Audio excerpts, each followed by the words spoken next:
أتدري من يزيل الهم إن ضاقت بك الدنيا ومن. And therefore understand, people have what? Two types. One is a person who impacts society and he changes society, and the other person is he who is impacted by society. And if you look at the history of recent Muslim migration, you will see that those people whose dawah was not progressive, whose dawah was not proactive, then they assimilated into the wide and conducive society. You look at the Muslims who went to South America. Look at their history. You ask these Muslims today, they will tell you that our forefathers were Muslims, our forefathers were Arabs, and you ask them about their deen, they know nothing about their deen. And Allah subhanahu wa ta'ala articulates this state in the Qur'an. He said, لا تكونوا كالذين نسوا الله فأنساهم أنفسهم. Do not be like those who forgot Allah and Allah made them forget themselves. They turned away from Allah subhanahu wa ta'ala and Allah made their existence empty. They turned away from Allah subhanahu wa ta'ala and they lived, but they lived without Allah subhanahu wa ta'ala. And I know what you're going to say to me. You're going to say, no Maulana, but the thing is that we got these huge masjids. We got these huge darulooms. We got scholars. Every rock you turn you will find a mufti, even if he hasn't studied. But let me tell you about a society which had bigger masjids than you had, which had bigger scholars than you had, which had bigger darulooms than you had. This was Muslim Spain. It had far bigger masjids than you had. Qurtuba, in the height of its flowering, had over 600 masjids. And recently, a couple of years, 19 of us from this masjid went to Qurtuba, where there were 600 masjids. We found one, and that was closed. Why? What happened? Because these were people who forgot Allah, and Allah made them forget themselves. And you look at the scholars of Spain. Who were the scholars of Spain? There were the likes of Ibn Hazm, there were the likes of Imam Qurtubi, there were the likes of Ibn Abdul Barr, there were the thinkers like Ibn Sina, Ibn Rushd. These were people who were the backbone of Islamic learning. There were no greater scholars than these in the history of Islam. And Andalus, Spain, was built on the model of Medina. And as long as their focus remained on Medina, they flourished. But when their focus turned toward the dunya, then that same progressive society sank. Because the Muslims were not created for the dunya.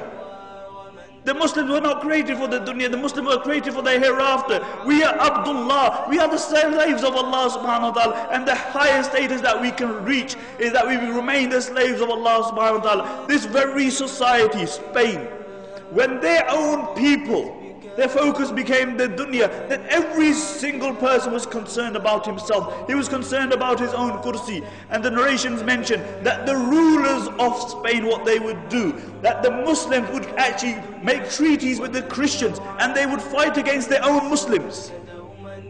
They would fight against their own Muslims. And one place after the other fell in Muslim Spain. One place after the other, until there was only one place left, and that was Granada. And Granada fell 50 years after the rest of Spain. Until Abu Muhammad, he drew a treaty with the Christians on the condition that he would allow them to take over, on the condition that they would not persecute the Muslims, that they would not forcefully convert the Muslims, that they would not remove the Muslims from their post. And when the Christians came in, the first thing they did, they reneged on their promise.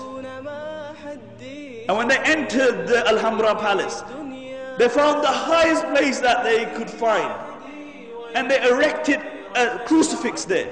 And when Abu Muhammad saw this, he began to cry. He began to cry, and his mother rebuked him. She said, why are you crying like a woman when you couldn't defend it like a man? Why are you crying like a woman when you couldn't defend it like a man? And this is our state today, really. We whinge about everything. We blame everybody else besides ourselves. We blame the Christians, we blame the Jews, we blame everybody else. But it's one person we don't blame, it's us. We even blame time. The zamana yesa.